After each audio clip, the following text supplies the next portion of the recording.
I did a book crawl with my friends, and if you're not familiar with what a book crawl is, think like a bar crawl except with books. And so we went to a bunch of different independent bookstores in our city and pretty much got books at every single one of them. And we did this over a span of 2 days. So I'm going to show you all of the books, including an ARC that I got during this kind of fun event that we did together. The first book that I got at store number 1 is The Cordon of Bristol Keats by Mary E. Pearson. This book I have seen all over BookTok and people really like it, and honestly I opened this up and it says like in the little dust cover here, Dangerous Bay, Dark Secrets, Addictive Romance, and the inside is purple, and I was like, okay, yeah, I'm sold, I'm gonna get this book.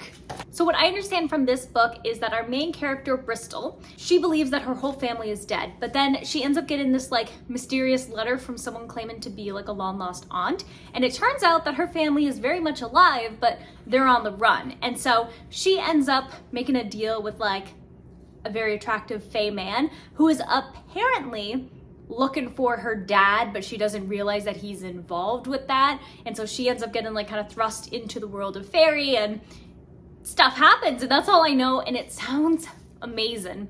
It sounds really just up my alley, a romantasy. I don't know if there are other books in the series, so yeah, I'm really excited about it. So I also really like the cover. It's very fairy tale-esque, so yeah, that's the first book that I got. The second bookstore that I went to, I got a few books. The first one being How to Protect Bookstores and Why by Caine. Now, I actually have already done a sort of review about this book in my end of month read and wrap up, but the short of this is that it is a very short read written kind of in a journalistic style, essay style, kind of merged together, where the author, Danny, has gone around and he's interviewed 12 different independent bookstores kind of around the area, and there's like one that just happens to be in Canada, one that happens to be in Paris, and he basically interviews them and finds out like how have they survived the pandemic, where's their stance on like a political position, and what are they kind of doing, like what is their mission. Some of them are very politically driven, whereas some of the other ones are more kind of like internally driven and like making sure their employees are well compensated and like own parts of the company. But then there's some other ones that are involved in like headline and political events. So I thought it was an interesting kind of piece of nonfiction content that is very kind of unfamiliar to me. It isn't usually the stuff that I read, so I wanted to read something a little bit different, and I did read this while I was sick, so it was just the perfect length for that, and yeah, it was pretty interesting. At that same store, I also got Translation State by Leckie. This is my friend's favorite book, and he basically handed it to me and was like, please read this. And I was like, okay, sounds good.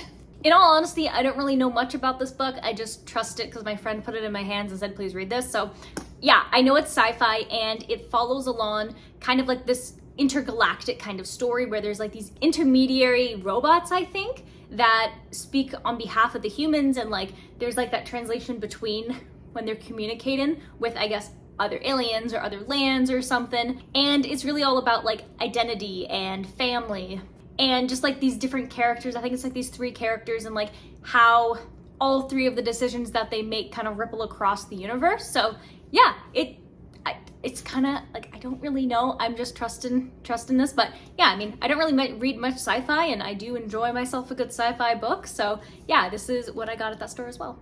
I also got this really cute sticker book, Judgy Fish, and it's literally just a bunch of fish that are judging you. And I think it's just really funny because I really love fish. They're just my favorite of all time, so yeah. See, they judge you. At the next store that we went to, I got Empire in Black and Gold by Adrian Tchaikovsky. And this book, I saw that published by Tor, and I'm like, oh, that's the Brandon Sanderson symbol. That's what I thought when I saw it. But I have seen this book as well as its other books with their very pretty, simplistic covers since last year. And I was like, okay, I think it's time to pick this book up. And I was like, you know what, this looks pretty cool, and it sounds pretty good from how I understand like the little back cover here.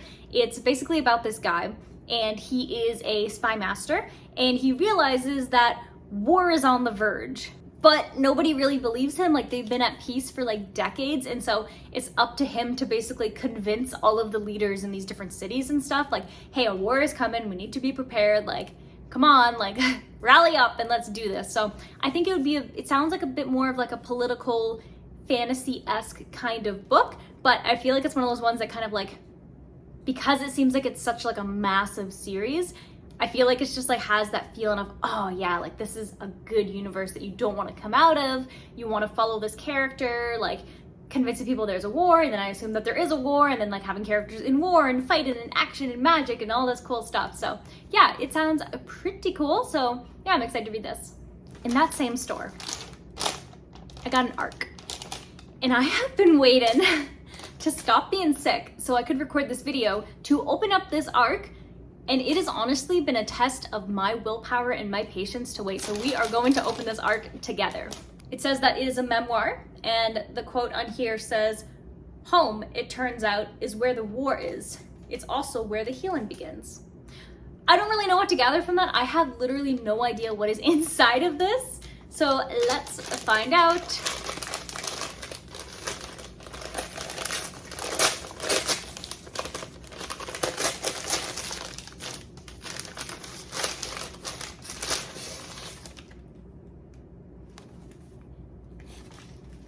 Between two trailers.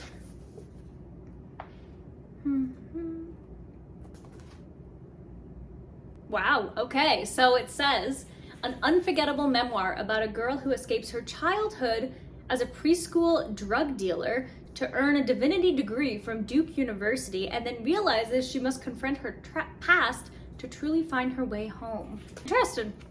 That's what I love about ARCs. You never know, like, especially when it's like a surprise ARC like this. No idea what's inside of it. I picked it at random, and it sounds pretty interesting, to be honest. I don't know anything about Dana Trent, but I will learn. The next store that I went to, I ended up getting Julie Chan is Dead by Liann Zhang. And funny story, kind of related to this book. When I saw this, I thought that this was a biography about Julie Chen from Big Brother. And I was like, wait, she died? And then I realized I was completely misunderstanding everything, and this is not that same person. So the way that I understand this book from the little blurb here is that it follows along our main character, who ends up taking the identity of her dead twin sister, who was an influencer, and then she gets like involved in this luxurious influencer life. But it turns out it's not as glamorous as she kind of imagined it to be, and now she's kind of stuck in this like influencer world, and the people or whatever happened to result in her sister's death may still be coming for her. And so this book is kind of reminding me of Yellowface, just with like taking somebody else's kind of like role or job and having it kind of like bite you in the butt. And I feel like it's going to be very similar, but I don't know if I'll hate the main character like I did in Yellowface. But yeah, this book, I love the cover so much. I think that it's really, really cool. The way that it's just like the colors just draw you in. The title is absolutely phenomenal, even if I got confused thinking it was a news headline. Yeah, but this book looks pretty cool, and I've only heard good things about it, so definitely had to pick it up.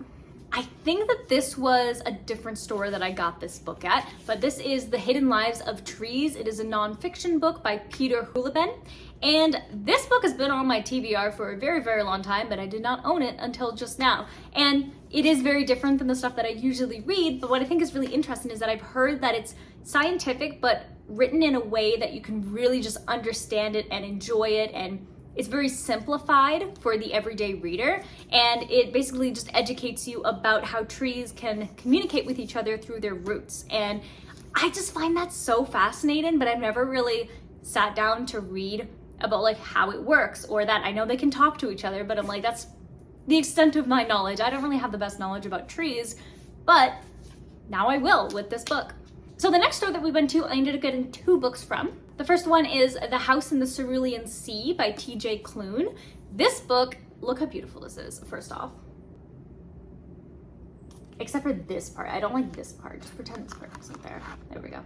This book has been on my list, I think, since last summer when I heard about it. And it's basically this guy. And he's kind of like a caseworker, and there are these orphaned kids who are all put into this home, and there's like this prophecy that they will destroy the world because of their powers, and so he's been assigned to their case, and he basically doesn't want them to have to be killed to make sure the prophecy doesn't happen, so he tries to, I guess, help them control their powers, let them understand like he's somebody they can go to, really just like have somebody, and it's like a big found family kind of story.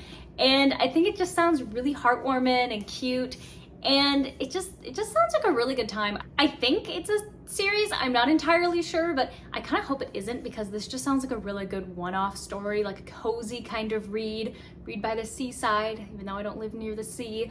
But yeah, I also heard that it's very LGBTQ friendly. So at that same store, I also found this, The Complete Fairy Tales by Hans Christian Andersen. And look at this.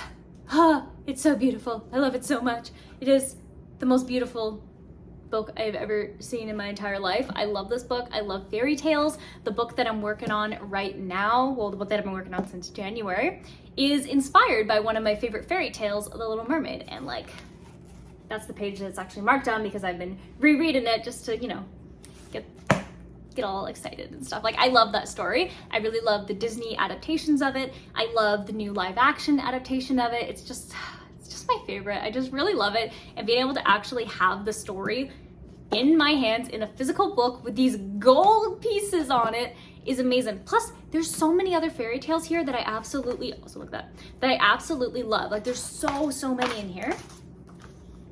It's 759 pages of fairy tales. Childhood me is just like so happy. This is one of my favorite things I think I've ever bought. It's just so beautiful. I love it so much. And the last store that we ended up going to, I did pick up a horror book, which is very unlike me. I do not read horror very often. Same, like, I don't really read science fiction that often or nonfiction that often, but there's just something special about getting books that are a little bit different and outside of your kind of reading criteria to just kind of like broaden your mind some more. So I ended up getting The Ghost Woods by C.J. Cooke. This really stood out to me because I really love the cover. I think it's absolutely beautiful. I know they say don't judge a book by its cover, but you know.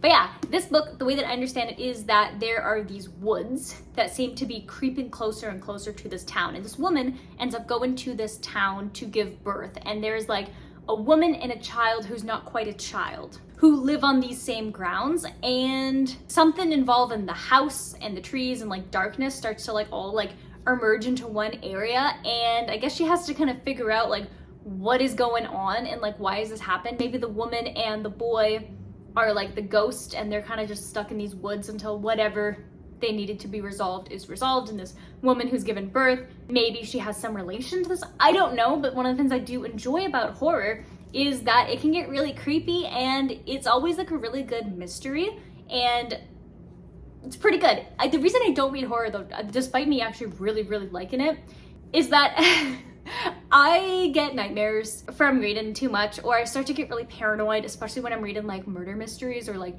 or I'm listening to like a true crime podcast and I start to like double check my locks and like look out my window and like, is there somebody out there? So I don't do it too often, despite me really actually enjoying it, just because it's for my own sanity. But yeah, this sounds pretty cool.